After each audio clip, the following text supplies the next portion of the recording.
রাত বাড়ছে, হাজার বছরের পুরনো রাত। ঢাকার কূটনৈতিক পাড়ায় আলো জ্বলছে এখনও। রাষ্ট্রীয় অতিথি ভবন যমুনা। নির্জন করিডোরে দ্রুত পায়ে হেঁটে যাচ্ছেন সরকারের প্রধান উপদেষ্টা প্রফেসর ইউনূস। তার টেবিলে রাখা স্ক্রিনে তখন ওয়াশিংটন ডিসির এক ভিডিও কনফারেন্স লাইভ স্ট্রিম চলছে। অপর প্রান্তে ইলন মাস্ক, বিশ্বব্যাপী প্রযুক্তির নতুন দিগন্ত উন্মোচন করা এক অসাধারণ মস্তিষ্ক।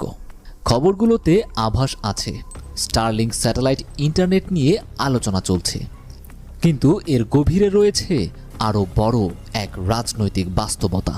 ট্রাম্প প্রশাসনের সাথে বাংলাদেশের সম্পর্কের নতুন সমীকরণ।